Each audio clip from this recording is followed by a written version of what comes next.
I don't think people do it for that reason. Luckily, my undergrad's in software, so Oh, that's good. there's no like Yeah, you only need like issue a in terms of bachelor's and getting. you should be able to get a job anywhere with that, right? Yeah, exactly. Yeah. Yeah, I went to audit classes because I was like, there's no point in getting a degree in these. I'm just gonna like take the classes for free. Right. Yeah, that's probably it. I mean, if you're nearby a uni and stuff and can, that's probably the right way to go about it, I think, because you can avoid all the fees and stuff that way if you can as well. Yep. All righty.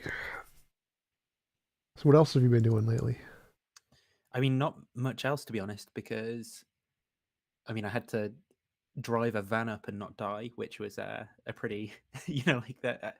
I crashed my car. I wrote off my car this summer when we went on holiday, and I didn't get a new car since, and I hadn't driven since. So I was like, oh no! And then I'm driving a van for the first time up to Scotland. But yeah, Wow.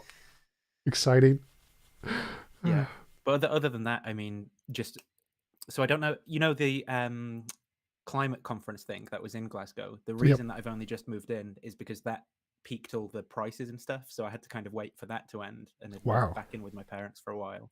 Yeah, so Yeah. I've mostly just been busy like moving backwards and forwards, trying to keep up with the course and all that sort of stuff. Also, you've been like taking the course while moving at the same time. Yeah, that's right. Well, so you had like a drive up during classes, then drive back. Yeah, exactly. That's well, not driving up for actual lectures because most of it's been online anyway. But definitely trying to catch up, for those days that I've spent just packing boxes and driving them around and stuff. Cool. So what got you interested in philosophy? I think I think people who are inclined towards philosophy in general, have similar sort of thoughts as they develop and grow up. Like, could my like color spectrum be inverted for someone else, or like how am I understanding these words? Like those kind of weird questions. Nerds. Yeah, maybe that's right. But I think it was when I sort of became an evangelical and I felt a need to defend, like to be able to say like I'm rational for believing this. I think that prompted me to sort of get into some of the apologetics arguments and stuff for the first time. But then off the back of that, I developed an interest in the subject, I think, in and of itself. And that mostly has gone up, like now I'm very critical of most of those apologetics arguments. I think, apologists generally overstate the case and in the process butcher a lot of philosophy, and I don't like that, right? But that's definitely what got me into it initially was this sort of need, this sort of Protestant evangelical need to like have, like I've got these propositions and they're the truth with a capital T sort of thing, and give you three sort of off the shelf arguments for them. So is that what led you to go into more agnosticism? Because you were in a phrase, went to the agnostic position for a while. Yeah, I think it I don't think people really convert or deconvert based off of the evidence, right? There are exceptions to that, but I think in general, so I think, the reason I came in was probably mostly emotional in the first place. It was like around the age where you're moving into adulthood and life gets confusing and stuff, and you're trying to work things out and you're developing as a person, and Christianity offers this story that's very set in stone, and it's like, well, here's how reality is, it can make sense this way. And I think that was appealing, and then the reasons followed. And I think some of the things were similar on the way out, where I'd been in quite a toxic evangelical environment, and I'd been hurt by that personally in certain ways. So then I think my sort of passions, changed to not want to be a part of that thing. And then I had conversations with people like Pine Creek Doug and stuff, and so I started finding the reasons for why. But I think it's the same both ways, where my kind of desires changed, and then after the fact, I sort of found, the reasons. Though I do think after a sufficient amount of time studying philosophy, it becomes very difficult to hold to particularly a sort of simplistic evangelical view of reality. Like the kind of thing that someone like Frank Chorek is going to put forward is just like, that's just not the way that the world is. So Yeah, I totally agree. I think that like for my transition out of Christianity was definitely more emotional than logical. It was before I even got into the arguments. It was mostly just believing there's this all powerful, all loving being there, and then praying for help and never getting it. Kind of like it creates this cognitive dissonance that's like, well, these two facts don't agree with each other. Right. So what Yeah. is, you said your view of Christianity is different than Frank Turek's. How would you describe it as different? Well, for example, I mean, I wouldn't when Frank sort of, in some of his arguments, he'll levy criticisms of the person kind of moral. It'd be like, well, I've got the truth and you're just denying the truth or something. I wouldn't go down any of those routes, and I wouldn't think that someone has to be rationally compelled by me sort of offering them these simple arguments. Like if you reject the kalam, if you think that the past might have been infinite or something, you're just an idiot, or you think you're a moist robot, and did you freely choose to believe, like these kind of pithy one-liners, which I don't think there's that much rigorous content to them that someone couldn't rationally reject. And I think a lot more than that falls out from the different way that I view Christianity. Like I think that someone like Frank perhaps engages with the Bible more like a kind of a book full of propositions about the way the world is, that's just to be like followed, like some sort of rule book or maybe a history book with it. Whereas for me, it's more kind of about the moral metaphor or something. Something like Star Wars might play a similar place for an atheist. Where or Lord of the Rings or something. Where when you're having a bad month, you might watch the Lord of the Rings and feel inspired in a certain kind of way, right? And I think that the Bible kind of plays a similar role for me. Um, and I think that someone like Frank Turek just wouldn't be comfortable, saying something like that, because it has to be this capital T truth, in the sense that, like, if you're denying it, you're this evil person stuff. And I think as well, because of my beliefs when it comes to epistemology and belief formation stuff, I'm not like, if someone was interested in trying to think about what the world might look like under a Christian paradigm. I mean, I'd be interested in trying to figure that out with them, but tentatively holding to any conclusions I came to. But I'm not going to think that that's something that's going to persuade someone of the same kind of things that I'm persuaded of, because I think my reasons for believing do come mostly from desires and so forth. And I think that that's the same for most people. People don't sort of find religion because they take a course on philosophy of religion or something like that. It's usually because life's difficult in some sort of way, and there's this kind of solution posed in the idea that there's a divine creator who loves them, or they feel they're in some kind of infinite need of help, and so they find that help in religion in some way, whether you view that as a type of wish fulfillment or something, or whether you view that as tethered to some kind of spiritual reality. I think that's how it happens.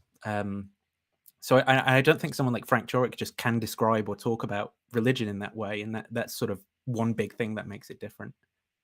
So you said you came to belief through like desires. What do you mean by that? How do you like desires for what specifically? Yeah, it's interesting. I mean, when I reflect, so like 7 or 8 months ago, I would still definitely have described myself as agnostic slash atheist, like leaning towards a kind of reductive naturalism or something.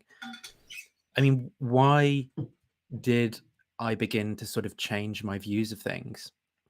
I don't know. It's not that life became particularly more difficult at that point in time. I mean, it's been difficult over the past few weeks with all the moving and stuff, and that's not very pleasant.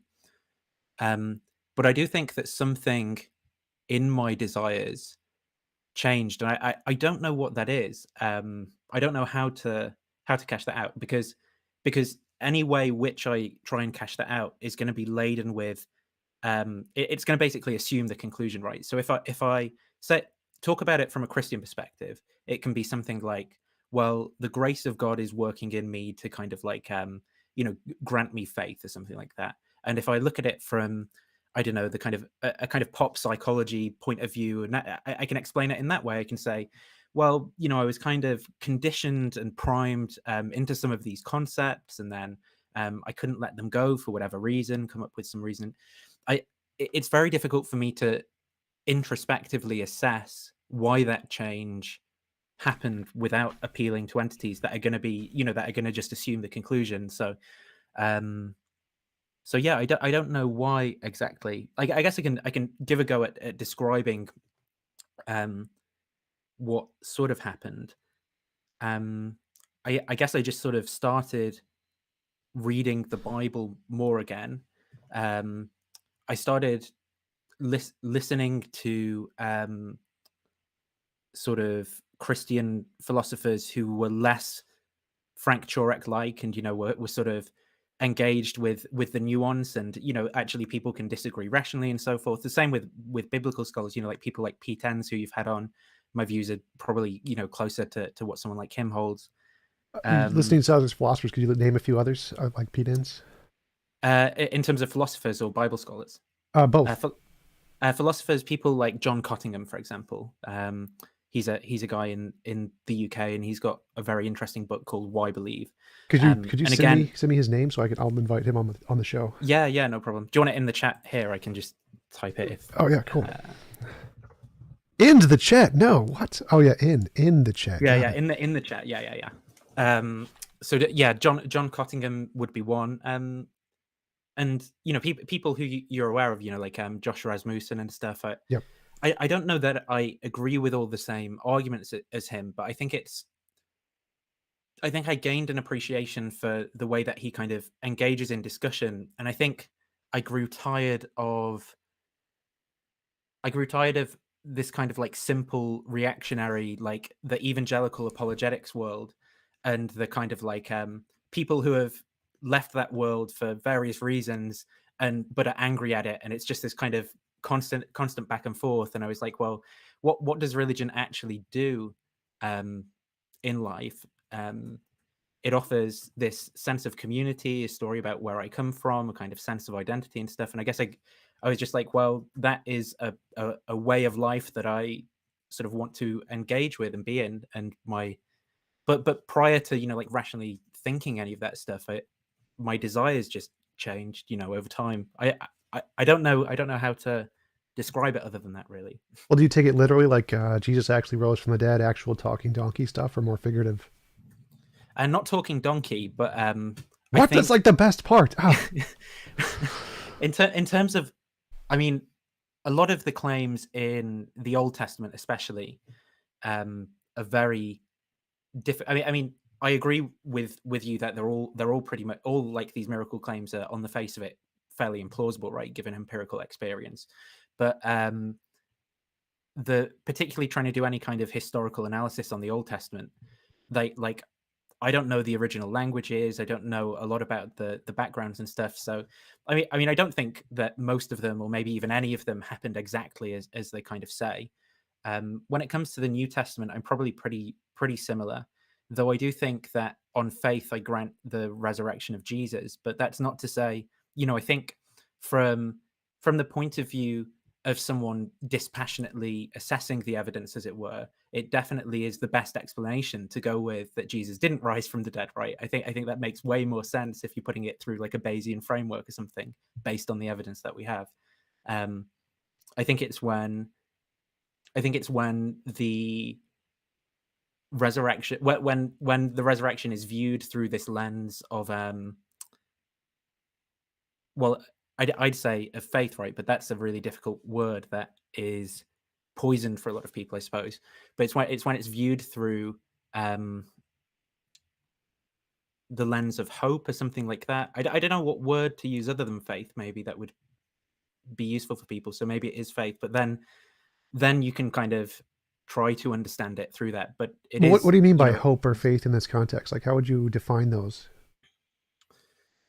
So faith, I would say, well, it's a What, like, is it gift like hope from. for an afterlife, or hope for purpose in life, or like, I'm not sure what you mean here when you say hope. It's sort of like I mean the only analogies sound too close to something like what someone like John Lennox would say, but it's kind of like in a partner or something, right? When you would hear maybe someone tells you some evidence, like they saw your partner with some guy at a coffee shop or whatever, but because of this personal sort of commitment that you have to them or something, you don't you don't you don't assess that evidence in the same way that you would assess something like a scientific hypothesis, and someone told you, I mean, this is a simple example, but I rolled a ball at this angle and the acceleration due to gravity was different or something. It's not like that kind of evidence because um, of the way that the emotions and the commitment that you have and stuff are tied into the way that you come to assess that. Because you've got a relationship with the person, you sort of assess it um, through the lens of love or something. I know that's, it's kind of weird, and I grapple with, because I'm not looking at the comments, but I can imagine that the comments for this chat will be something like, well, that sounds an awful lot like confirmation bias, right, or something like that. And I'm very sympathetic to that, but I guess, Well, what comes to mind to me is like when discussing epistemology with some of the professors I have on, we talk about like, is it justified for a kid to believe his parents when his parents say Santa Claus exists or something? And that's an example of a justified belief that the kid has because they have a relationship with their parents or their parents are true and give them the most reliable information they have. And so if you have that kind of a relationship, that would seem to fit the kind of definition of trust or hope where you're using it as that's a reliable source of information you have. yeah, I think that's quite right, though. I think it's that notion of justification that I would want to resist in the case of religious commitment, or maybe even the case of parental commitment. Like if you imagine a kid's a kid's mother or something might tell them a story as they're going to bed, and there's a kind of moral parable behind it, and the kid might be like, well, why why why is that like a good thing to do or something? It should be like, well, you'll get it when you're older or something. And I think that that's the same kind of faith, right? Where it isn't that it's justified by isn't that it's justified in the same way as like inference based on reasons or something. It's more that it's kind of in the framework that one sees the world through. It's more foundational than that because the parents are like bootstrapped into the epistemic system, as it were, at some kind of foundational level. So I think religious commitment is similar, where it's sort of how one sees the world, whether through a religious framework or not, is going to fundamentally like alter the way that you come to perceive everything, really. Yeah, So I think religious commitments are more foundational, are going to be foundational rather than like these rationally justified beliefs in the same way. Sorry if yeah, you were waiting absolutely. to say. Yeah. Kind of the way I see it is like in on my Discord in the atheist community, we debate about epistemology all the time, and I say that if there was a book that just had a thousand predictions and all of them were, or like say 10,000 predictions, and the first thousand were all correct, we got all of them right. I think that epistemically, you'd be reasonable to believe the rest of the claims in the book. Like if it get all these predictions right and they're very specific, then you're justified in believing all the other predictions, even if they're on completely different subjects. So like if it says, here are the lottery numbers, the next 30 lottery numbers, it gets them all right. And then it says, also, by the way, there's this God guy. It'd probably be reasonable to believe the God guy in the same sense. So, and then of course, everybody in the atheist is like, no, it must be entailed by the entailments Right. of the hypothesis Yeah, nonsense. yeah, I'm yeah. like, I don't think that's true. I think if you have some kind of other connections, like if your parents are always right about everything else and they tell you Santa Claus exists, you're reasonable to believe Santa Claus exists. And I think the same thing would apply to religious belief. It's a similar way in which I think that religious beliefs can be considered foundational in that sense, in that if you have this um, commitment and belief and um, reassurance in this set of ideas, then the other entailed ideas in that would also be reasonable to believe are justified. Yeah, I think that's very close to something what I'm thinking. Though I do think it's slightly different to the idea of like because it's not as though you sort of have accepted 1,000 propositions beforehand, so there's like this really high prior probability on this claim about God or whatever.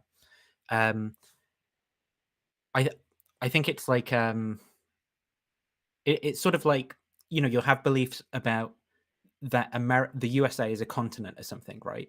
And if I ask you why is the USA a continent, you can probably appeal to some evidentiary reasons, like well, here's the way that the world is. We've seen it on a map, whatever, those sorts of things.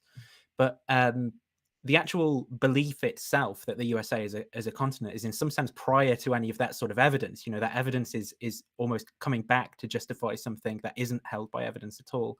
And I think that that's what the faith commitment is like. And I think that that's similar to why, for most theists, I don't think a lot actually hangs on the result of doing this kind of natural theology and stuff for that very reason, because you sort of have that commitment, and then you try to understand what it means in terms of theology from that perspective, right? From that way of seeing reality. But yeah, it's not the other way around. But yeah, that would definitely, from the way you've explained it, that would sound kind of like confirmation bias, because it could be like any belief you have as a child. You could say you have this belief, and then when someone asks you why, you can go look for some confirming evidence to try and make it fit without actually having any real justification there. Would you say that that's different or the same?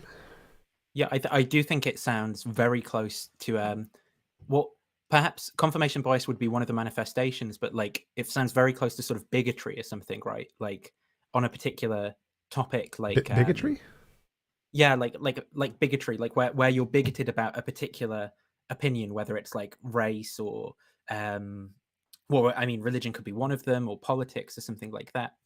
But I do think similarly to sort of some of those commitments, actually, like even political commitments, there's going to be somewhere that they sort of bottom out that just isn't rational.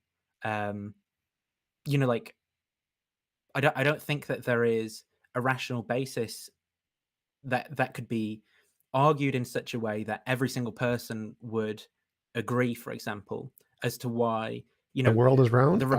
Well, no, the Republicans are the best political party, or this piece of artwork is more beautiful than that one. Those kinds of things, and I think that religious commitment is close to those kind of beliefs. I mean, obviously, it has propositional content to it, but I think that the faith commitment is a sort of well, I mean, if you suppose Christianity is true, and you think what actually follows from that, I mean, it's that it is a personal relationship to someone. It's not, within working from within the framework of Christianity. It isn't this this belief just in a set of propositions or something. And even within the framework of Christianity, it makes out that's not the case, and that it's for anything. It's not necessarily for the academics and the people who have thought about these things, but it's for your everyday sort of person.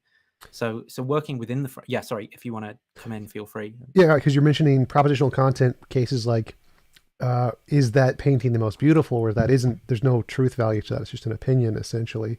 Except Phil Survey's paper, aesthetic is subjective. Ridiculous.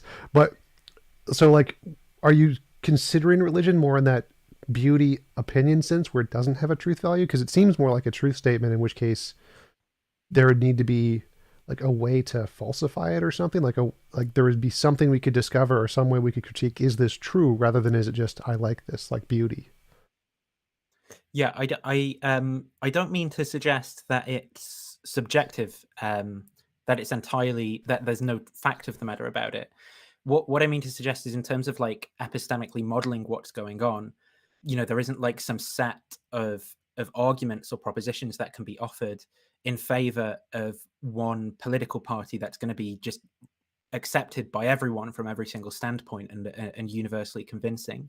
And similarly for, it could be the case that some kind of realism about beauty, like there is actually in the world a most beautiful painting, but I don't think that there's going to be a set of arguments that can be offered that would be accepted by every single sort of rational person in favor of that, because we don't all share the same sort of starting points in our commitments. And that's more along the lines of what I mean to say. Oh yeah, for sure. But would you because when I think about Christianity, it's really hard for me to accept it as true because of my morality, my understanding of morality. It seems like, specifically like the Christian worldview, seems horribly immoral. Like if there was this all-powerful, all-loving being, then he would know that the best world, the best of all possible worlds, is one where it's physically impossible to force any other person to do anything they don't consent to. And to me, that seems like a moral primitive. It seems like that would really be, if there is an objective morality, that would be the objective morality. And if there was a perfect being, that's what it would create. And so having like the Christianity where God does a lot of evil stuff, it seems very, I get that cognitive dissonance thing again, where it seems like that can't be the case. It can't be the case that that would be good, the Christian worldview and the way it's described in the Bible. Do you Yeah, see a problem with that, or do you? well, I think that makes sense from the position that you adopt. For I don't share the same view of morality, I suppose. So I don't have the same kind of cognitive dissonance. But certainly, some things like evil and stuff do cause me to say, well, I don't really understand how I reconcile that with the notion of God. I don't have, as it were, a sort of model of the way that theism works with all of reality, and it all, like I could program it up in a simulation that would work that would, like, I just don't understand all the moving parts. So yeah, there are these tensions and stuff, like why the world is the way it is at all, right? Yeah, for sure. So, but you said you don't have a way of addressing those. Those are more like the faith things where you just take them on the hope perspective. If you accept this ideology, those are other entailments essentially. Well, I think I grapple with them to try to understand, um, but I don't know that any of the I don't know even really know what satisfactory answers look like to some of these questions, because I can read like Leibniz's Theodicy, or Augustine's the privation of being defense, or Plantinga saying stuff about the free will of demons causes hurricanes, whatever. And at some level, it's like, well, in this epistemic sense, for all we know, that could be the case, and that reality could be like that. But I think when we're talking about reality at that level, I just don't have any kind of confidence in some of these claims. I think the way reality is at that level, at least for my intellect, is not something I can grasp and piece together. The way that I mean, the essence of God from the perspective I occupy is primarily a mystery, and the knowable aspect of God, as it were, would be the incarnation, and that's the way that that's the way that my Christianity kind of works. But Incarnation? um, What do you mean by incarnation? so Jesus being, God becoming man, Gotcha. God becoming flesh, right? That would be the part of the story. But if you're going to say, well, how does that work, right? Like, I don't know. Like how does an unknowable essence take on physical form, right? I don't have an answer to that. I can probably just about tell you um sort of like basic facts about Newtonian physics or something, right? I don't know about reality in that kind of sense. But then the point of the story for me isn't to be able to describe it in that way. The point of the story for me is sort of, how when I go to the shops, I sort of recollect, well, whatever you do for one of the least of these, you do for me, and that prompts me to sort of buy a sandwich for the homeless person sat outside, which is something I wouldn't otherwise do. That's where the rubber hits the road for me, and not sort of in modeling, the theology with empirical facts and with and fleshing out the metaphysics and stuff. So that stuff is interesting. Well, It doesn't hinge on. so you bring up the pragmatic impacts of your belief, and I definitely think those are important, especially for religions, because I'm trying to make an atheist religion based on my objective morality. Right. But what is that? What were you tying that into? What is where the rubber hits the road? Why does that matter? I think it's because we are fundamentally beings of action in the world, right? Like the way reality, like, fundamentally is this manifest image of which has a kind of moral dimension to it, and it's like decisions like, what am I going to do today? How should I treat this person? There's those kind of entities, and we interact with them and stuff. And I think that that's where the rubber hits the road, because the story of Christianity, as it were, is something that's lived out in that manifest image. It's lived. It's not. it's not an entity in some kind of scientific model that connects the laws of the higher level sciences to the fundamental physics or something. It's something that dwells in after one stepped outside of the lab and is kind of living their life. It's something that occupies that space, and that's why I think it's where the rubber hits the road, because I view that as fundamental human life, I suppose, as opposed to a job as a physicist or something like that, which would be like an aspect of human life.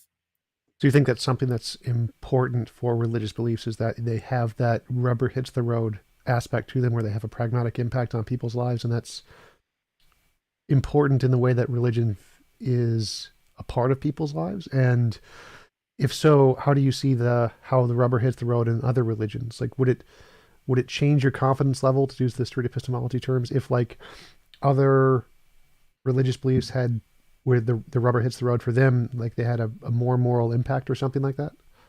Yeah, I think I mean to answer maybe the whole question, I I mean from my point of view is very pluralistic. I'm not again, that's another area where I disagree with someone like Frank Turek, and that's not to say that I think all these gods exist or anything like this, but I just think that given this kind of hazy hazy definition of the essence of God existing, I think that it can communicate with different cultures through whatever kind of languages and symbolism and stuff that they have. So they'll come to religious conclusions through various kind of different ways of looking at things.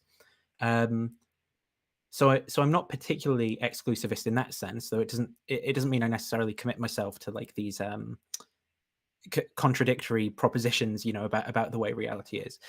But yeah, if I were to say, like Arjuna, who Theology Unleashed, if I were to begin chanting Krishna, right, and it made me a much better person, then I think in some sense, I'd be adopting those religious practices and beliefs, and if it not just if it made my life so much better in the sense that it caused me so much pleasure, but if it made me love people more and give more or do more good with my time, I think I would be fully adopting that set of religious practices. Now, there'd still be a question that remains behind that, like, for example, is there a natural explanation as to why chanting Krishna is doing that? And that might be the case, but I think from the point of view as me, the human, um who has to kind of choose how to live, then I'd still be within that religious framework, adopting that particular form of life. So from my perspective, when I'm creating my atheist religion, one of the ideas is to try to move us as close to the best of all possible worlds. And to do that, the goal would be to decrease the cost of living as much as possible. So one of the things I'd like to do Right. is like buy an apartment building and decrease the cost by like 50% or something. And so if my atheist religion became popular and it inspired people to live better lives and to help decrease the cost of living and to lower costs of businesses, would you say they would also be living by that religious motto in a way, even though there was no God? If it decreased the cost for those businesses. Yeah. So like if the goal is to decrease the cost of living so that everybody can live easier lives and not have to like go into debt. And it's the fundamental tenet of my religion, essentially. And people adopting this religion did live by that way. They adopted this as a motto, and they deliberately tried to decrease the cost of living for everyone as much as possible. Would you count that as being like a religious doctrine, or living by the religion in the same way? Would it be equally as valid as the chanting Hare Krishna, Hare Hare? Yeah.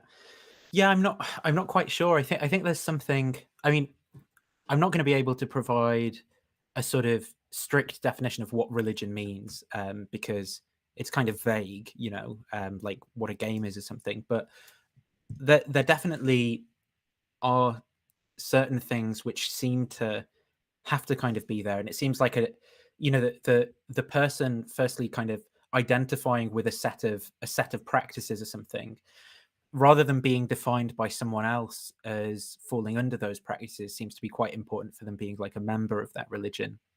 So, like I had a conversation the other day where someone said, there's no such thing as Islam because um, because you can't kind of define the term, or whatever. And I was like, well, let's just go with all the people that identify themselves as Muslims, because I don't want to get into some theological debate about whether having this verse or that verse, particular interpretation of something, is the true Islam.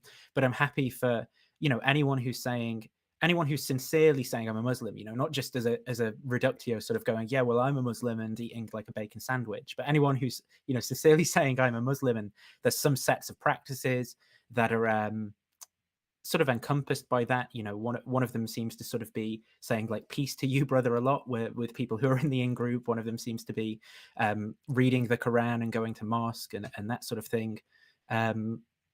So I think your religion that you're making would need to be like a form of life, as it were, that people could adopt in some sense. Whether that would be, well, I suppose it might be fundamentally linguistic in some sense, but not where language is constrained to just verbal utterances. It might be like physical practices, like when people shake their hands, for example. So there'd need to be some set of practices that are encompassed by what the religion is, that people could adopt and live by.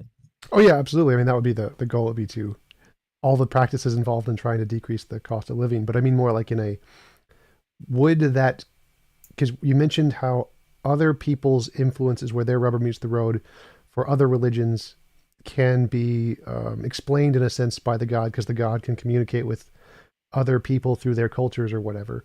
Would this also count as a kind of communication of God in your sense, even if there's no God in the religion, because we have the same practices to promote life in a certain way?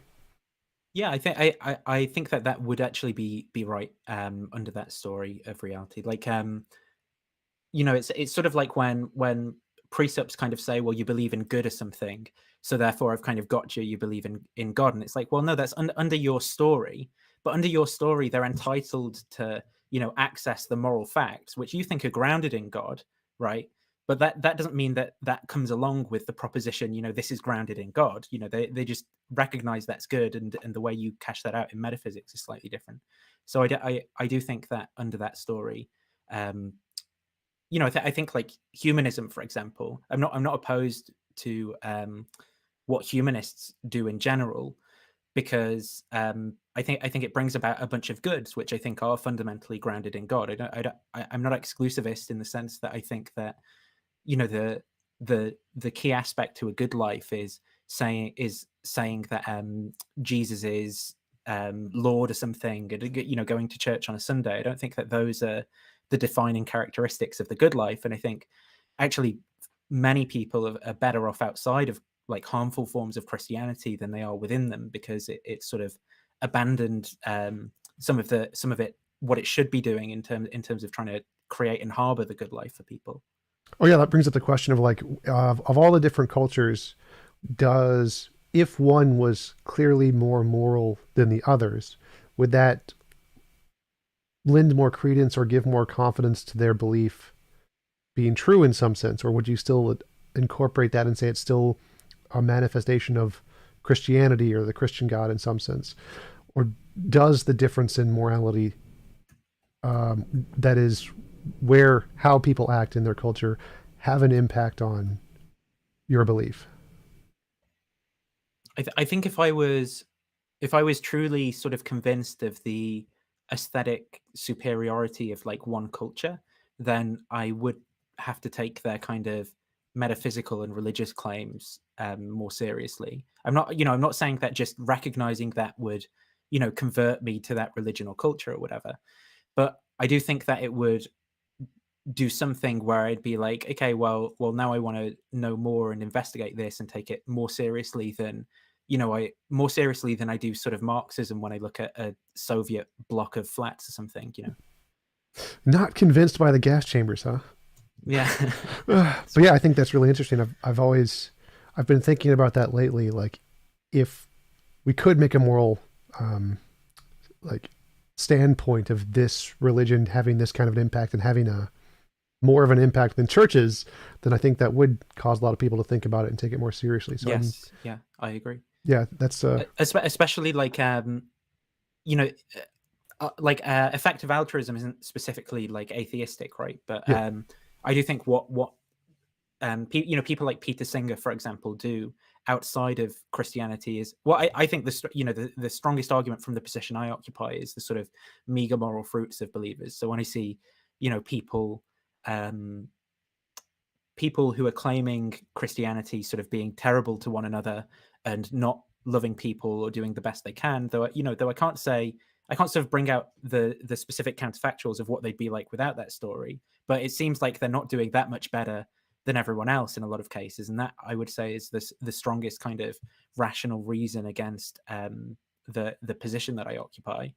So I do think seeing other religions where it clearly seemed superior in that sense, or even if you didn't want to define it as a religion but a kind of secular. I mean, I do think humanists are a religion in a sense, but Well, I'm calling it the atheist religion, so it's the atheist church. Yeah. So right, exactly. So you're kind of owning that. But yeah, that's one of the reasons. Like, oh, they call atheism a religion. I'm like, yep, yes, it is, and it's better than yours. Haha. That's gonna be like the goal. But yeah, do I you think that would be a good thing if it happened? Yeah, I would like that, because I think there's a lot of good things about religion and church that are missing in the atheist community. I mean, I think that's evolutionarily why it's so popular in the world, because there are a lot of benefits to religion, and simply rejecting that, like a lot of atheists do because they had a bad experience, is like that very cliche, annoying statement of throwing the baby out with the bathwater. Yeah. So I think that there are a lot of benefits to religion that we should adopt. That's why there's a church on every corner and why they get billions of dollars. And if we had that many churches who are actually doing the right thing, like trying to decrease the cost of living, or provide insurance that doesn't take advantage of people, or sell cars without a 50% markup for no reason, or give credit cards that doesn't have a 25% APR just because screw poor people. Like, I think that would really make the world a better place. And so I think that taking this idea of religion and using it as a moral grounding, because I think that's the best thing religion provides, is a moral framework to actually benefit the world, is probably the best thing we could hope for in real world progress. Yeah, I wholeheartedly agree with what you've got to say there, and I guess from my point of view, that's something that definitely pushes me into Christianity, because I sort of hope that from within, as it were, I could offer some small amount of pressure towards reformation and doing the kind of ecclesial community thing the right way. But I'm not. I don't hold out hope that there'd be this massive movement or something just off of me having different opinions to Frank Jurek and William Lane Craig. But I definitely that's definitely a motivating factor behind it. It's like, well, there's this structure in place and this story that I kind of jibe with and stuff. So I think identifying with this historical continuity and stuff and trying to do good through that is something that that's really important for me. Yeah. Oh yeah, for sure. Do you see, like, when you read the Bible, do you see like the horrible immorality of what I see in the Old Testament, or what the God does? Yes. And see that this seems obviously wrong. Why couldn't he have done it better? Yeah, definitely I do. In terms of the why couldn't he have done it better, I mean that's going to be one of those questions about coming up with like reasons and stuff where I guess we could go down that route, but I'm not trying to do that because I just have no idea. But I definitely share the kind of reading the Old Testament and being like, well, this is clearly an example of something that is not like the morally correct thing to do, right? In this case, and I think one of the growing out of evangelical things to do was to sort of not try and defend that, and to realize it's actually okay to go, like, if this kind of theological metaphysics is right, well, whatever the good is going to be grounded in God. So you can kind of go with your intuition to some degree. You've got to have an understanding that it, like any faculty, it could be incorrect in certain cases, but these cases seem like the really kind of clear-cut paradigmatic cases, like torturing babies for fun or something, where it just isn't the right thing. And so defending that, you've probably gone wrong somewhere. Like I think in systematizing your theology, you've got to take more into account than just a simple reading of stories in English as if they're literal. There's got to be an awareness of it. it being a particular genre of literature created by a particular country, a particular culture thousands of years ago, and their biases and stuff like that are a part of it. And that's what's being expressed in those cases, right? As opposed to some kind of divine commandment where God wants you to have like racial prejudices against people who were born in this area of the Levant or whatever. I take it a little more than that. Like even taking the resurrection of Jesus, which is like foundational to Christianity, like it seems strange that God would send himself and must die physically, even though his soul is completely unaffected, so nothing really happens. Like Pine Creek brings that up all the time. Like, yeah. So if Jesus' soul just transmits from one place to another, what was the whole point of the whole dying in the body thing? This seems like a very strange methodology to achieve forgiveness of our sins in any way. It seemed, why couldn't God have just snapped his fingers or done this before? It seems like a very strange story in general, to try and say that this is a plan of the all-powerful being who knows everything. I agree. It's a strange story. I mean, what might the reasons be? Could be a question about what reasons could I give you to believe such a thing? But I don't think I could, right? But I mean, in terms of the candidate explanations that people try and go with to reconcile these sorts of things, I think things like soul building and stuff for explaining certain moral evils. I mean, it's not going to deal with natural evils and stuff. Do go some of the way, but it's also going to partly be influenced by the way that you're systematizing your theology overall. So, for example, if you're already committed to particular views about atonement, then you're going to view the resurrection as this very specific thing, right? Whereas from my point of view, when I come to think about, well, why would God do it that way? And I sort of think, well, maybe the point of the story is just this psychological effect that it has on me in getting me to identify with it and do better things than I otherwise would have, but for me, that might almost be where the explanation stops, because I don't know that I can. I'm not very good at thinking about what reasons even look like for a kind of the God of classical theism that's outside of time. I don't even know what thought outside of time really looks like, right, or anything like this.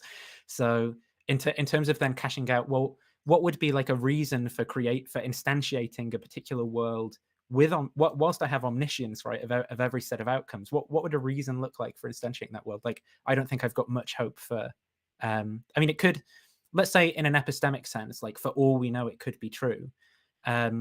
But I don't think I could get much further than that, just because I don't really understand, what I'm even thinking I'm conceiving there in that situation. Yeah, the way I think about it, like if we just grant God exists, say we're at a coffee shop in heaven, God's over there, we can see him. We're like, hey God, how's it going? We're gonna do like an internal critique of Christianity, and so God decided to create this world with all this evil and send Jesus, and Jesus is a guy, and then he sacrifices his body for some supernatural impact. This seems like a very strange story. Yeah. Why couldn't he have done it better? Because it seems like it's obvious, like there's lots of really easier ways to do this better. So why not why not lean towards it's more like human made rather than the actual story? Because to me, it seems so hard for me to like, because what you mentioned earlier, that you think that the soul building theodicy guts part of the way. And I've always struggled with that, because it seems like, isn't there a way to get the soul building without all of the suffering? Isn't there a way to get the same results without the consequence? Well, I don't think I'd say there's a way to do the building part without the suffering, but there would, potentially be a way to sort of instantiate the, the outcome part without the suffering. But yeah, I think part of the problem here is that I don't think I can provide, reasons that are going to be sort of convincing from the position that you're in. Like I sort of said before these things became plausible to me, my sort of desires changed in a way where I sort of had a kind of faith, I suppose, right? And then from that position of faith, I could begin to engage with and piece together a theological story about reality. Um, but I don't, I, I don't think I can sort of begin to just like I could list all of these theodicies and so forth that you're familiar with, and have had talks with people who are in by and large going to be specialists on some of these areas, right? And there's always going to be rational reasons one can provide to reject any of these stories, because the, the we're talking about systematizing an entire worldview, an entire way of looking at reality, and how reality hangs together fundamentally. And that's always underdetermined by any of the facts that someone can provide.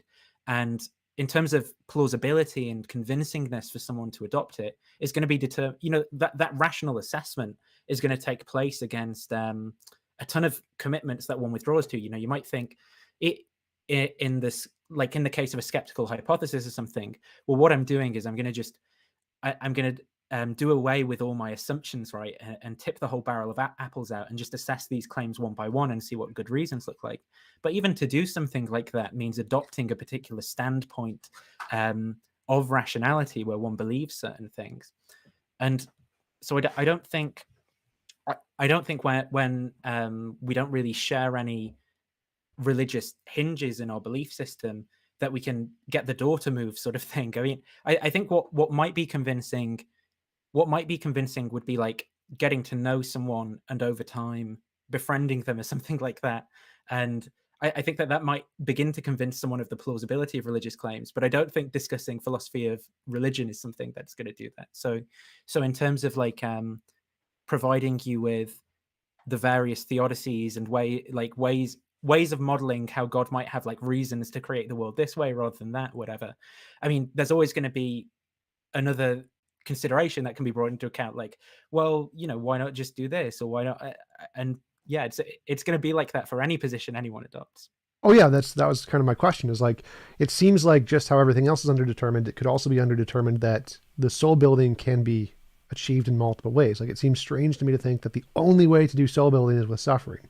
Like, why isn't the soul building equally as underdetermined as everything else, and could be achieved in other ways? Because you said it seems unlikely to you that soul building could be achieved without suffering. Why is that? Because to me, it seems like soul building is some kind of essentially intellectual growth of some kind, some new way of learning, essentially, that you adopt after some experience. But it seems like you could get that new way of learning from other experiences other than suffering, right? Like video games. I play video games, I learn, and I progress and get better at the video game without suffering. I do think that certain kinds of suffering, are a necessary condition for certain kinds of flourishing and growth. But I mean, it certainly doesn't mean all of them. Like I do think there's a certain kind of growth that I would say I've experienced by playing video games as well, right? I don't know that it's the same kind of growth that was available for me, through sort of like when I did crash and write off my car, right, and there were people in it, and the challenges that we faced together as a group or something, or the challenges in driving a van which I was anxious about from Manchester to Glasgow, and unpacking all the stuff, and it's like bad weather and things. I don't know. Maybe it's because the stakes are higher. Maybe it's the affect and emotion of the situation. But I do think that there's a different kind of quality to that than if I'd sort of played through the levels of Forza 3 or something, like. um, but so I do think certain kinds of suffering might be necessary conditions for certain kinds of good. But I mean, there's still problems for that. I mean, am I going to say that in the face of someone whose child has just been born with like skin inverted or something? Like, hell no. Like, I'm just going to be shocked and horrified by that and be like, why the hell is the world this way? I mean, that then is going to sort of that then is going to be, well, I want to love these people, right? I want to try and alleviate their suffering and comfort them, and help them process some of this trauma. But I'm not going to be able to tell a kind of like theological story. What I'm certainly not going to do is sort of say, "Who are you, oh man, to question God?" Like a sort of um, the response of some theists might be. I'm just going to say I do not know. I have no idea. But you don't think it's possible to get the same results without the suffering? Like, for example, we could have you Right. Sorry. Yeah. On that point. like we could have you drive the van, and you're just in a video game. You just don't realize it. So you're in the Matrix, and you're like Right. driving the van, and you think it's real, and so you get the exact same soul building in your brain because it affects you in the same way, even though that risk of actually falling isn't there. You just don't realize it. I mean, in the case of like a brain in the vat scenario, could you get the same kind of soul building? Possibly. I'm not sure. I mean, in terms of just instantiating the outcome, which isn't what quite what you're going with, I do think that that's obviously different. But in terms of like a radical skeptical scenario, I'm not sure. There is something that intuitively seems off to me. It seems like if I maybe it would have to be the case that I could never find out I was a brain in a vat or something, right? Because if I then knew I was a brain in a vat, it would in some sense trivialize those experiences and the growth that I thought I'd gone through. But it could be the case that if I never found out I was a brain in a vat, that it would be identical. But I guess I mean, even in some sense, that is similar to the Christian theological story, right? Because it's like, well, Heaven. if you find out you're a soul in God's mind or whatever, however you're going to cash that out, then how does the soul building happen? A But question that comes to mind: do you think it would matter? You said if you never found out. Like, I imagine if you like drove a car and you found out as soon as you got home you were just a brain in a vat, then it would definitely counteract in some way. But if you found out like 60 years later, I mean, would that have the same counter effect, or would you still have those ingrained values in you that you had lived for 60 years with? It seems like when you find out also matters. So even if we found out at a later date, you would still have the same soul building, wouldn't you? I think it would be. I mean, it would be a different effect, but that would probably. I mean, that would also partly just be the result of like the effect of time on memory and how we process. How we process stories ethically, kind of thing. Like something that has just happened is very very kind of immediate. The story I tell myself about who I am is very connected to the things that have immediately happened than the things that happened 10 or 15 years ago, I suppose. Um, would it change would it change the virtues and character that I developed? I'm trying to, like, I think that's how I would characterize soul building from a naturalistic worldview, because I don't know Yeah, exactly how else to describe that. yeah. What I think it. If I found out when I was 60 that I was a brain in a vat, it would change. It would change my relation to those experiences. Just like I think God revealing Himself and saying, actually, you can now know with certainty the way that reality is from a Christian perspective or something, and um, actually I exist this way and you're in heaven now forever or something. I think that would also fundamentally change your experiences to your relationship to those experiences that you'd had in this life. Um, but I don't know exactly what it would do to them. I think in some sense it could trivialize them, because the immediate thing that comes to my mind is like, I'd think, well, why did I experience that? Like, presumably in the case of God, there might be an answer that follows up, there might not. In the case of finding out I was a brain in a vat, I'd be like, well, why is that the case? Well, I mean, it just is. Maybe I don't know. I think it would change my relationship though to those experiences that I'd had.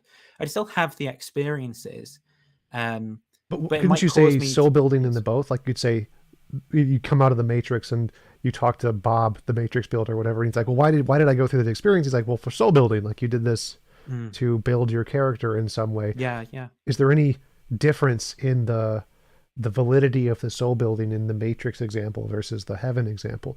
And why would the soul building not be equally as valid in both cases? I'm genuinely not sure. I think it could be in most respects, actually. As I'm thinking about it, like I think it would be sort of weird because some of the it seems like in the God case that in some sense that's kind of resolves the existential questions about life, right? In a way that the um coming out of the Matrix example sort of wouldn't solve, because you still have all these existential questions about existence in Matrix world, for example, that would remain unresolved. You mean So I like think the origin of everything kind of questions? yeah, like how do I live? Like why am I here? What am I doing? Like and in some sense, whether or not one has those existential questions could lie at that the hinge of differences between why people go down the route of like naturalism or religious disposition in the first place, right? But I do think there wouldn't be that kind of closure. Whereas I think in the case of it being God, you could feel sort of absolutely safe or something in this kind of existential sense. Whereas waking up from the Matrix, it would feel what I imagine. I mean, I could be wrong. I would feel as sort of vulnerable as I do now in this existence in some way. Is that relevant to soul building though? I mean, does that a part of soul building that you would get that feeling at the end of the journey, or is that a different I topic? think. Well, it plays more into sort of the overarching theological narrative, I guess. It's not necessarily a key part to soul building, I suppose, but it might be like a relevant difference between sort of the two views. Relevant difference, but because you said it wouldn't be relevant to soul building, but it would be relevant in another sense. So it would be relevant in terms of like considering overall how the two sort of stories play out, I guess, right? It's not like relevant to it's relevant to because the point of soul building is I guess whether this is a plausible candidate story for why God might have reasons to permit moral evil or something in the world, right? And I guess I see that as being a bit different to exactly how would these things play out from my point of view after I sort of became aware of the way things were ultimately. I don't know that is.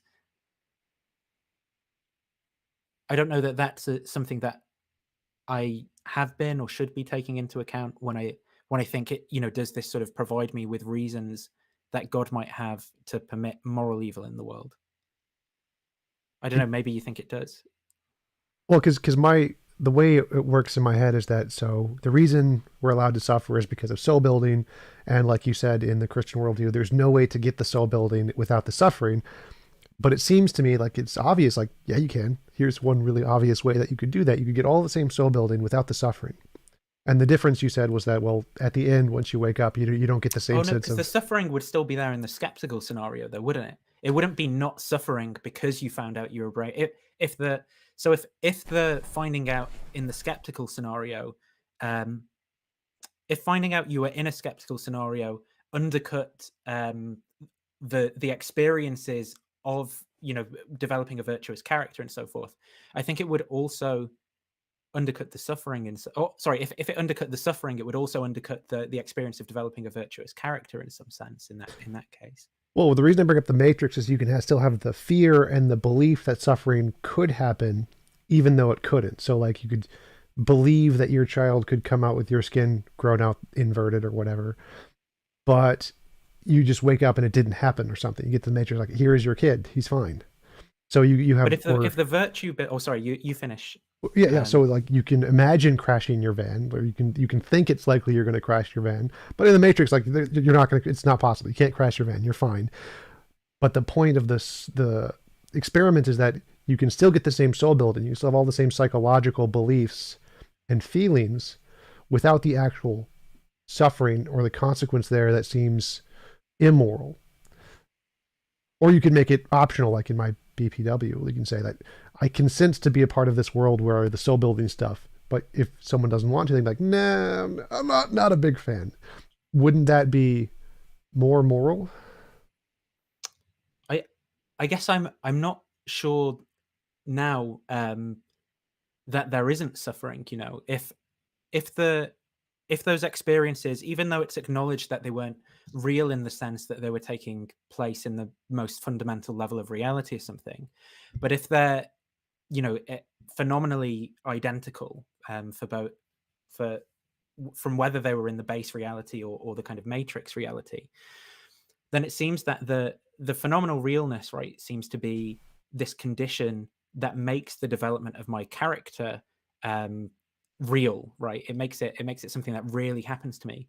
But it also means that the suffering that I experience is this like real thing in that case. And I'm not sure then, I'm not sure it's disanalogous from the God soul building case, because it seems to me that the suffering in the Matrix case is just as real as the suffering in the kind of God soul building case. Well, I'd say the difference I would suggest is like the difference of actually being stabbed to death versus the fear of being stabbed to death. Like where you're in a place where you think you could be stabbed to death, but it doesn't happen. Not like it doesn't it's not like it occurs in the Matrix and you remember it occurring. It's more like you had the belief it could have occurred, but it didn't occur. So that would be the difference I would say, is that you have like the belief that you could crash with your van, but it just doesn't happen in the Matrix. So that would be the difference in between these two worlds, is one where all of the beliefs about pain and suffering are there and you can go through them and avoid them and learn from the experience, but you don't actually fall into you were murdered to death or raped or killed, or your baby was never actually born that way. So I think that the fear, like, do you think the soul building comes from those things of like literally being stabbed or shot? Like, does that itself soul building, or can you get soul building from just the fear or understanding that it could happen? I think if the experience is identical, like in this case of being in the Matrix, like I definitely would grant, that would be the same as it really happening, really. I guess the thing that I'm not seeing is how it's kind of superior to the kind of theist case, right? Because it seems that in the theistic case, it's that when we're saying like it didn't actually happen or it didn't really happen, it seems like that really or actually is sort of being used in the same sense in either case, where it's, like your soul is absolutely safe regardless of whether you were kind of like raped or shot or whatever, just in the same sense that your actual personhood in the Matrix example is safe being plugged into the Matrix. Yeah, I'm taking it a step further than I'm saying. So just eliminate 100% of rape in the Matrix. So there's no rape in the Matrix at all, okay, right. anywhere. I see. But you still have the fear of it. You still think it's possible. Okay. Sorry, I misunderstood then in that case. Yeah, so I jumped to the second analogy probably without explaining it well enough. So in that case where there is no rape whatsoever, does that limit soul building in any way? Like, does the experience of being raped itself contribute to soul building? I guess the question here is sort of, could there be certain evils in this world taken away, right, and it still have the same amount of soul building? Perhaps it could do. I can't see exactly what permitting rape and all of the things staying the same and just removing rape. I can't see exactly what that does in terms of soul building. Yeah, because to me it seems soul building is more of a internal thing. It seems like from a deterministic standpoint, some psychological feature, and any psychological feature can be achieved in multiple ways. Like you said, it's underdetermined. There's always an undetermined amount of ways to achieve the whatever psychological effect you want. So any particular way of getting there there's going to be a worst way of getting there, and you could eliminate that and still get to the same outcome, right? Well, I think in some sense maybe the it's not exactly the same outcome, because I think that God just instantiating instantiating built souls already. Why not do that is going to sort of be maybe a blunter way of putting this kind of question overall. And I don't know why not. A blunter way? What does that mean? a more blunt way of Oh, putting. gotcha. Yeah. Sorry. A more blunt way of putting the objection. Why not just instantiate already built souls? I don't know. Now, why not instantiate a world where there were slightly less evils, right? In terms of drawing this kind of parity, I guess, with the case where the soul can be built in the same way, but with less evils. I don't really know why. I mean, I agree with you that it would be roughly the same.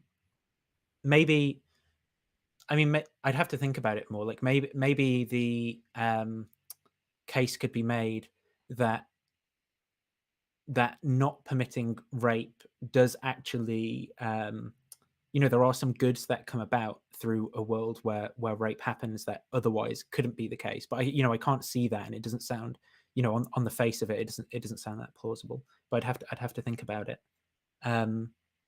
But in terms of like how that ties into the theological story, I don't know what reasons God has for instantiating, like a world that has rape versus a world that doesn't have rape. I'm just not sure. Yeah, this exact same thought progression is what led me to my consent criterion. It says we could, even if you say that having a world with rape does give some beneficial soul building thingy, we can still do that and have it be not immoral. Like we can give every person, every soul the choice. What? Oh, he froze. No. Oh yeah, my connection cut out. Yeah, I think, yeah, I saw that a little bit. So I was saying that the same pattern, the same thought progression is what led me to the consent criterion, where it seems like even if you grant that rape does give some additional soul building, so you need to have rape for some soul building purpose, even though it doesn't seem obvious why, we could still have that and have it not be immoral by giving everyone consent. Would you like to go to this world where rape is possible? This world as designed by God, or all the suffering is possible? Or would you like to opt out and go to your own universe kind of a thing? Like, it seems like adding that criterion into the story makes it like a more moral story. And it seems like something God could have done pretty easily. I don't see like why there should be a difficult thing to do. So wouldn't that make this world, if he forced people into it without their consent, immoral? Because there is a more moral option of just giving the people the option to go here or the option to not go here. Yeah, it's a strange thought experiment, isn't it? Like, it on the face of it, if I constructed a VR game or something, you presented someone with a VR game, it would seem where someone was going to have these experiences or something, and it's like it's 18 plus, so it's all adults or whatever. It would seem like the better option is to give people consent, to ask for people's consent prior to giving them those sorts of experiences. Sign the waiver first, no jumping in. But I do think when I imagine overall what the thought experiment looks like, this idea of myself having absolute sovereignty over the way reality is, I don't know how that plays out at the larger scale. What do you mean? Well, so if I had absolute sovereignty over the way reality could be, I just don't know. I don't know how that would actually play out. Like, I don't know what kind of world I would construct, or how I would be in it. Like how I would feel in it. I suppose what it would be like to live in it. I just don't know. I think in some ways it actually kind of sounds quite horrifying to me. How so? It just sounds horrifying. Like, I sort of think of I imagine initially I'd kind of be alone, right? Initially, or maybe I'd choose to have people around, right? And then I choose to have people around, but I'd be aware that they were only there because of my choosing, and it just horrifies me in this bizarre way. Well, to me, it sounds more like having a house. Like, you have a house, he has a house. You can go over to his house if you want. He can go over to your house as long as you agree to the rules of the house. You could decide to build a house together and you both have a say in the rules. I don't see the horrifyingness aspect there. It seems more just like each person gets their own house if they want, and you could go play in God's house, where God's house has all the bad stuff that you may or may not want to experience. Or you can just go to your own house and be like, no, I'm going to have a fireplace and a fluffy dog and none of the rape stuff. I'm going to keep the rape stuff out. And you could start off alone. You could create AIs if you want. Like, I have a Roomba. My Roomba is nice. Its name is Bob. Or you could visit in a collective house with a lot of people, or go to the Hindu house and go experience their gods or their perceived God's world. I don't see the horrifyingness of this outcome. It seems like it would be only as horrifying as you would want it to be. And like, you could... Well, that's the horrifying part almost. It's kind of like, you know, it's so I think in the case that you painted, you know, where it's like, you know, you have your house and your friend has a house and you can go over. I do, you know, that sounds all very sort of pleasant. But I think that takes place almost in this background assumption of a nested reality, of a reality that one is nested within, where there are certain things that aren't alterable by one's will, and it's this idea of any change being alterable by a person's will. Well, only in like each individual get their own universe, and you could change whatever you wanted in your universe, but you wouldn't be able to change other people's universes. They'd have their house essentially. So yeah. I would agree there is this external reality there that could be controlled by God. As far as I'm concerned, that's fine. But he would just give each individual their own little house. And they would be able to control that house however they wanted. But they wouldn't be able to control anything about reality. Just their house. Okay, right. Well, maybe that could be like an interesting way of living. I don't know how I'd feel, you know, 50 years in or something, but you know, it sounds kind of fun. Like, I'd give it a go for a few years and see what it's like. Yeah. So I mean, because I think of it like you can change the way you feel however you want. You can do. I would do lots of video games and anime. I'd just be like in the video games, like playing them over and over. That idea as well. The idea of you can change your feelings however you want also horrifies me. Because I think maybe I'd initially initially out of curiosity, I think I'd probably choose, you know, like orgasm pleasure, right? I would literally, I'd choose that.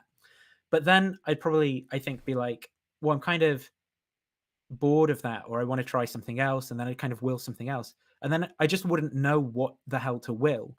And then, yeah. Well, that's scary to you, because that seems like fun. Yeah. I'd be like, it would be like an adventure game of trying to figure out what you want to do. And I would probably follow the same pattern of orgy levels of ecstasy kind of a stuff. And then I'd be like, okay, I've done this enough. Now I want to change it up. So I'd probably make it like a video game where I'd have doing or discovering certain kinds of actions would give me the orgy feeling, and I'd want to be exploring the world to try and find what those actions were. And I'd like turn off my knowledge of what they were and just or randomize it or something, and then just have a world to explore to try and find those things. I would find that extremely entertaining. I'm more comfortable with the idea of sort of, you know, turning off my knowledge of the fact that I'm in the world and stuff. But I think this being aware, like the being aware that I can actualize whatever I will, is in terms of even just emotions, right, is kind of scary to me, because I'd be aware that whatever I'm going to feel next is caused by whatever I will myself to feel, right? And then I can just will myself, and then I don't even know, because emotion seems to play this regulative role in my psychology, where it's, you know, it's in response to other things that are going on around me in the external world, which I mean, let's say the external world is sort of like it is in the thought experiment, but it's also in response to sort of my previous thought patterns and things that are going on in my internal world. And I guess this idea that I could like will myself to just experience pleasure or to be angry or sad or something, and then just be like, no, I'm going to will that. I think it would just be this rage, confusion. Well, then I'd be like, well, I'm not going to feel rage. It freaks me out. Like, it really freaks me out. Yeah. Well, yeah, I find that really interesting, because I see it like a video game. Like, I have the cheat codes. I could make myself God at any point in the video game and just despawn everything.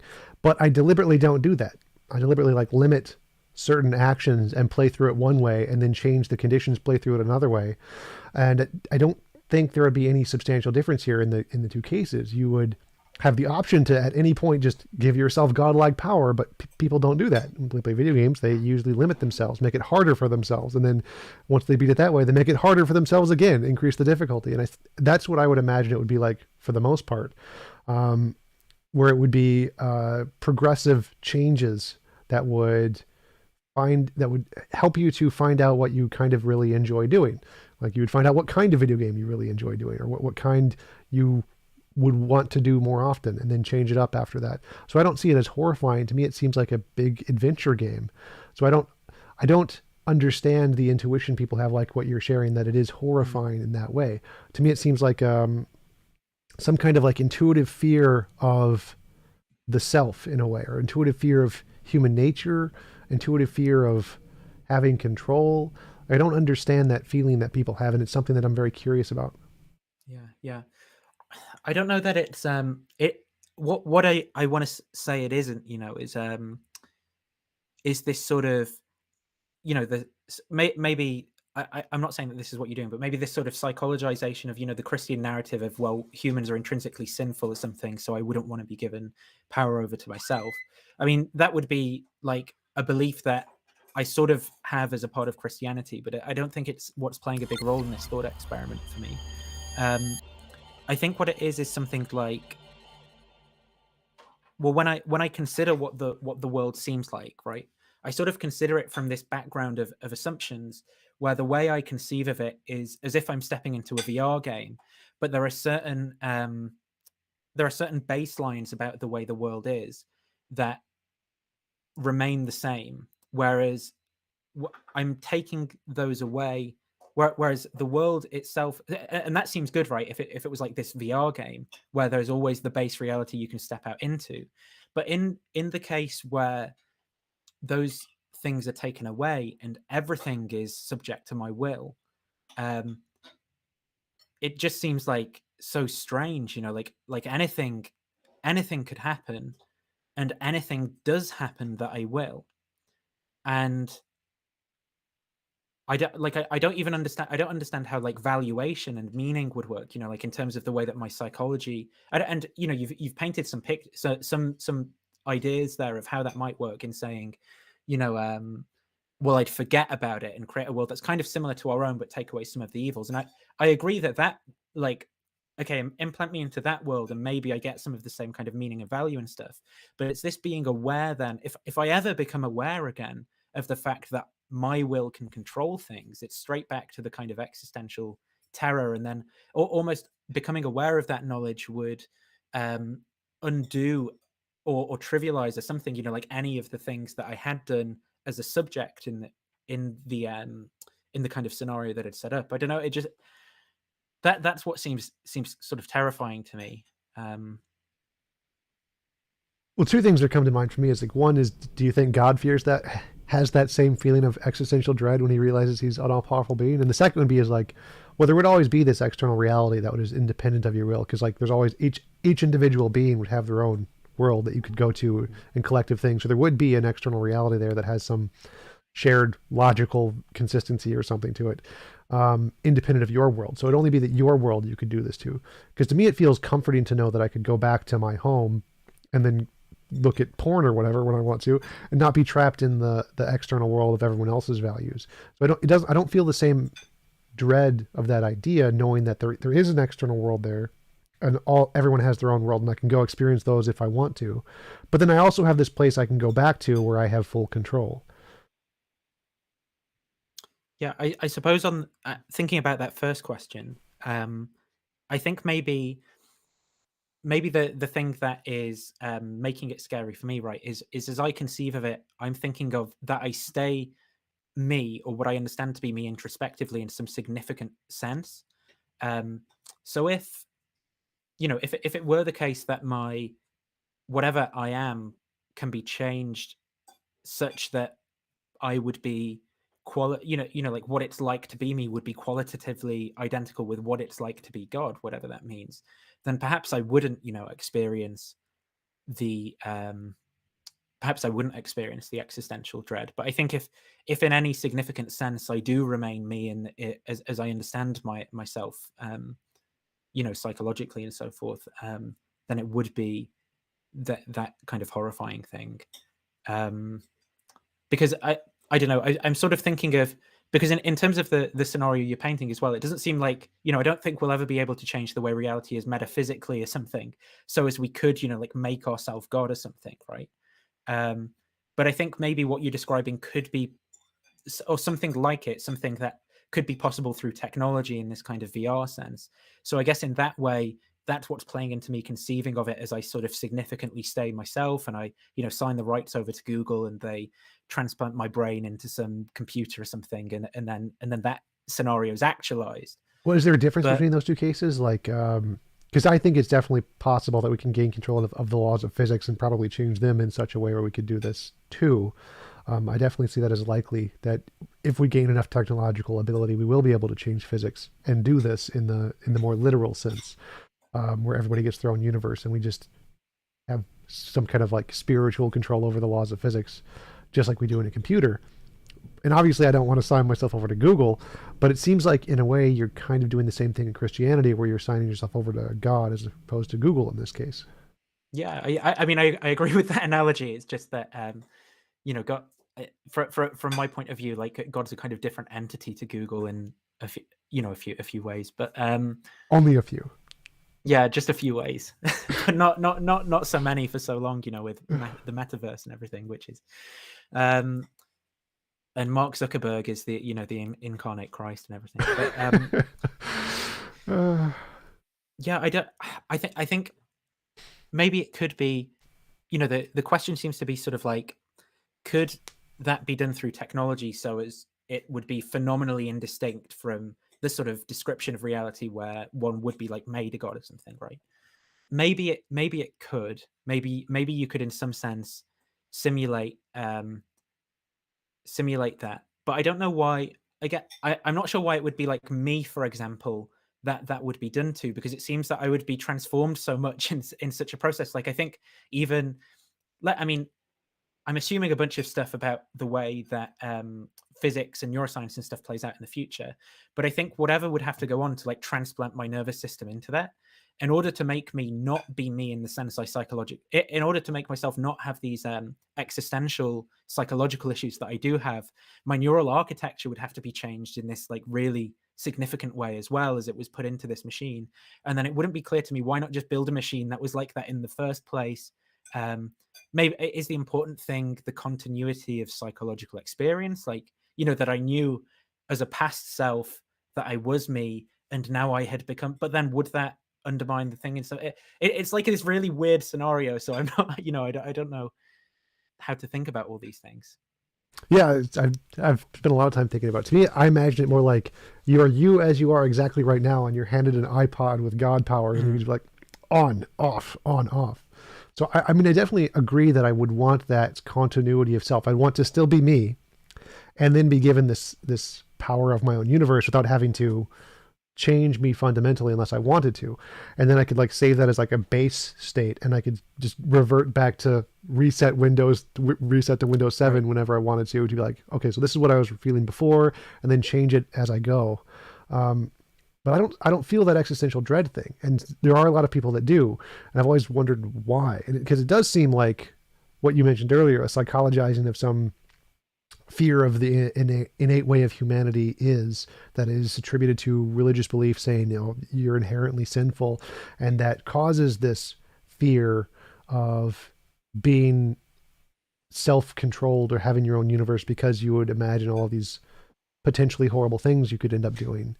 But that's something I've never felt, and I'm always curious about why it is people feel that. What is it that gives you that fear?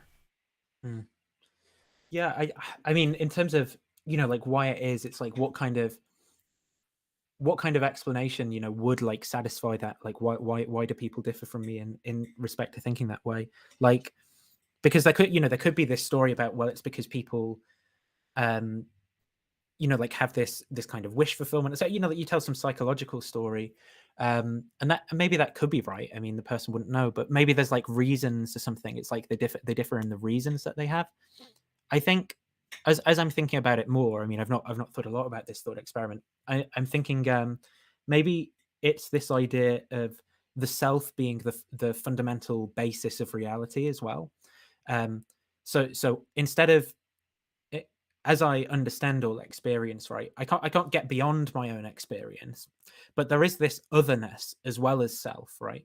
Whereas it seems to me like the reality that's being painted is just self, and I think that that's the terrifying thing, is like, so, because every appearance that I have appears to me because I have willed it, to appear at some point.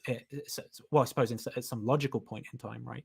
Rather than like it doesn't matter about the chronological ordering. Like, I'd be willing, even if I'd willed myself to forget, then the appearance of the forgetful reality would only be there because logically prior to that I had willed myself to forget. And so it's if I ever became aware of the fact that everything was dependent on my will, that's the thing that terrifies me. Like, it's not, and it's not because I think it's it's not because of human nature being inherently sinful or something that I think that. It's just that there would be no other. There would just be self, like that, when I would be aware, and that's so lonely. And I mean, I could sort of delude myself. Well, maybe not delude is the right word. I could sort of trick myself into thinking there was another, but there never would be. It would just be. Oh yeah, yeah. Yeah. I totally understand the position of, like, if literally you were the only thing that ever existed, that would definitely feel lonely, and gaining knowledge of that, given your current psychology, would be very depressing. So I can totally understand that perspective. But in the thought experiment I'm presenting, there's also all of the other people who have their own universes. They're out there. You can visit them. You can go to their universes, Right. where you're subject to their universe's laws or whatever. And so I wouldn't feel that same loneliness, because there are other people there. Having the option to go to my own universe where everything is my own thought bubble or whatever doesn't seem to create that loneliness, because there's that alternative of there are other people out there. Mm. I think that this is interesting because it sort of changes it.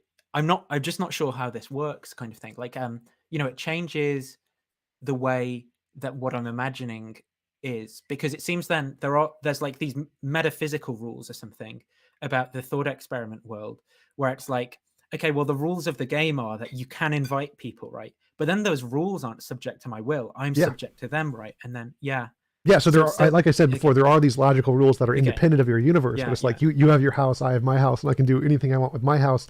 I get the almighty chair. You have to live with that thing, whatever that is. Yeah, so there's definitely we have our own houses, and we can do whatever we want in our own thought bubble houses. But we can't change the rules to other people's houses. They still have their houses, and there is this metaphysical framework there of everybody gets their own house. Like the ultimate metaphysical law that you can't change is, it is impossible to force people to do things they don't consent to. That is the unequivocal metaphysical rule in my thought experiment. What it kind of reminds me of is that I mean, it's different in a lot of ways, but the Black Mirror episode where that guy is like uploaded into some like pod thing as a prison. Yeah, It sort of reminds me of that. Obviously, it would be very different because you wouldn't just be trapped in the one room, but the kind of the terror that's induced in that kind of in that episode by viewing it is the same kind of terror that I feel imagining myself, in this world. And I don't know it. So that there'd be these rules, right? But still, any appearance I have is dependent on my decree at some point. Well, not necessarily, because when you go to somebody else's world, it would be on their decree. Or you could combine worlds and say, like you and me we're going to make a joint world with these rules. Or you could add some like randomness stuff in there to make it however you want. Or you could go to God's world and be in God's world if you wanted to. Like, that would be an option here.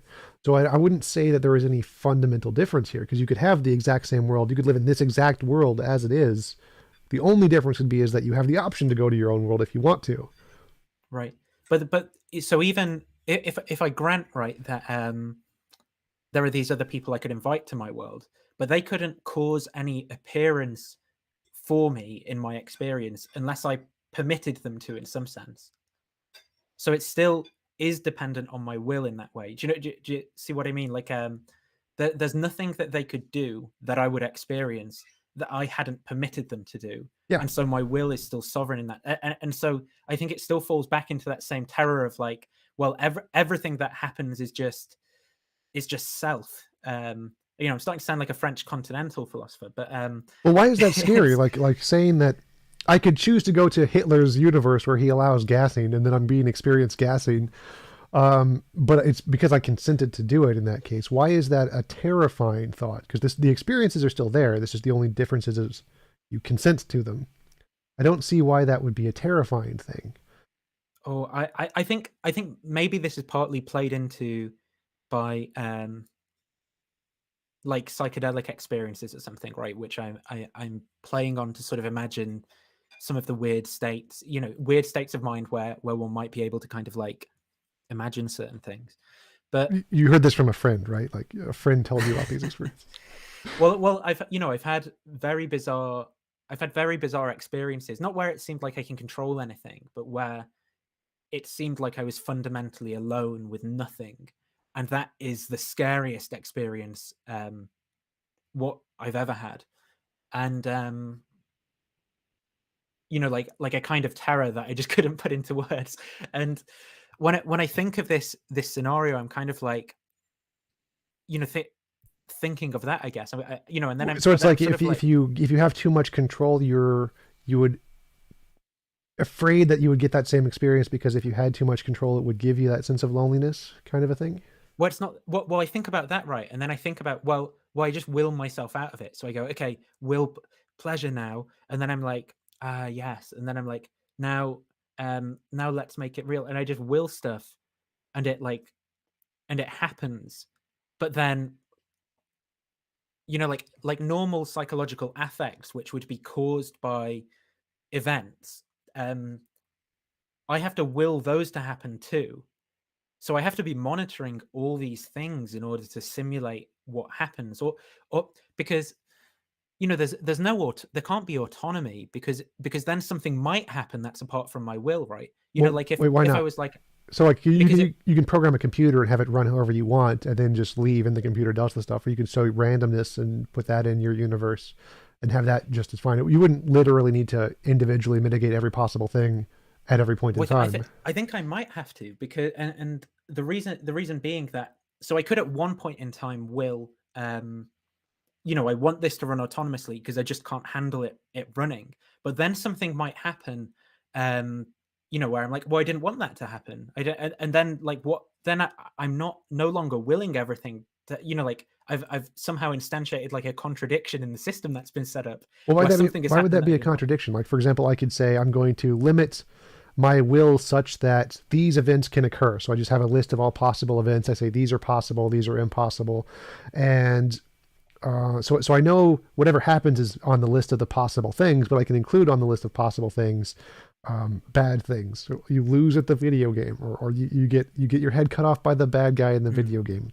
So it's you can allow all of the things and still have them be on the allowed list and have that be run on the automated system without you having to deliberately manage all of them, like you do in a video game. Like in a video game, I could turn on all God mode things, make everything impossible, but I allow a certain set of actions that are possible.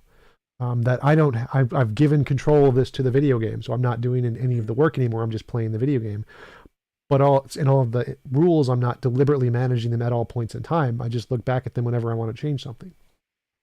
Yeah, I think that scenario makes more sense to me. It's this idea of me having absolute sovereignty at any point that kind of doesn't, because if the base nature of that reality is that I can will any states of affairs to occur, it seems to me like if I sort of set that up, but then my phenomenal experience is affected by something that I've set up in such a way as I don't want it or will it, that's like this really weird, it's like, then it seems like you've got the same sort of evil that the world has been created to prevent happening, maybe to lesser degrees, right, than it seems to happen in this world, but still happening in some sense. Yeah, absolutely. Like I said, you could have a world exactly like this one with all the rape and murder and bugs that eat your eyes out. The only difference would be is that you've consented to be there. So I don't see how those are two different examples. The video game example, where you can set the rules and play by them, and you could just set the rules to be exactly like this world is. So I don't see why those would be different cases, because you portrayed them as being different in some way.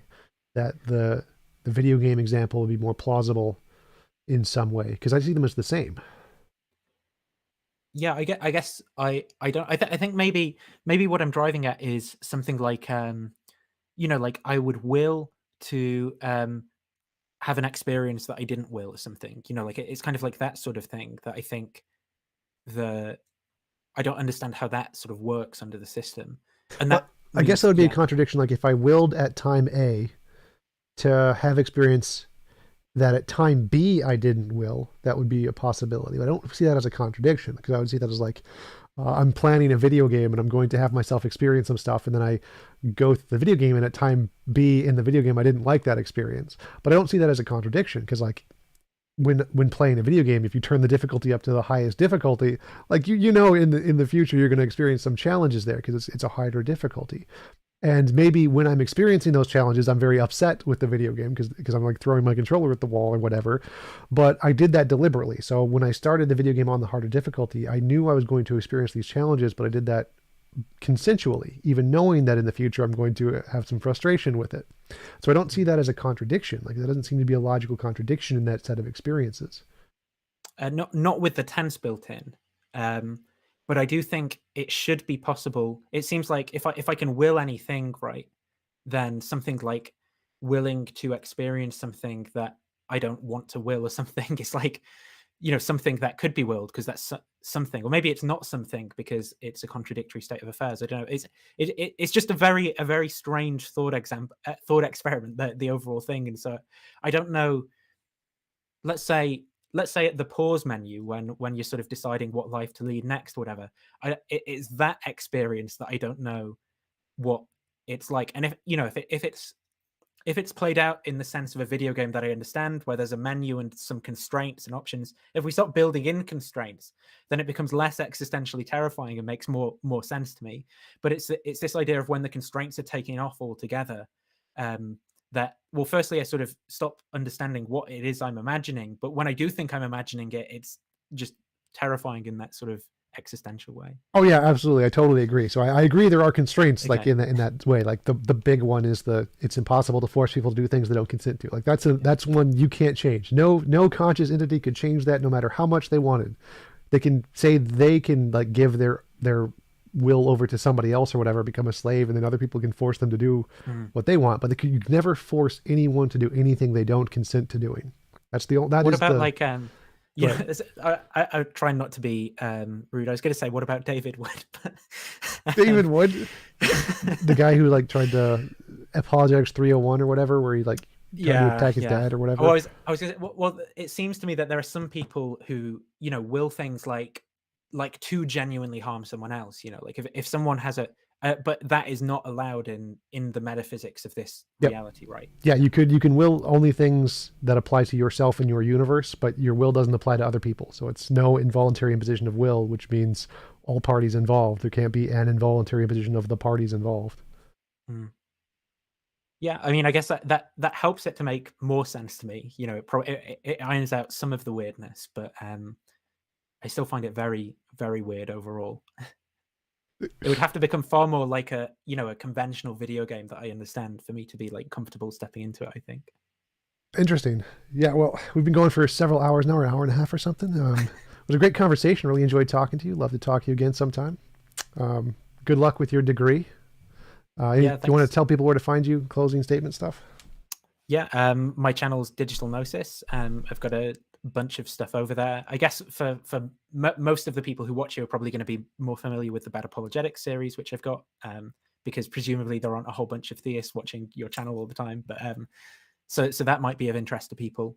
But other than that, I have got some interesting conversations coming up. People who like philosophy might want to watch. So Rob Coon's talking to Graham Priest about what the one true logic is to rule them all, and Graham Oppy and Bernardo Kastrup talking about physicalism versus idealism. So people might find that interesting if they're philosophically inclined.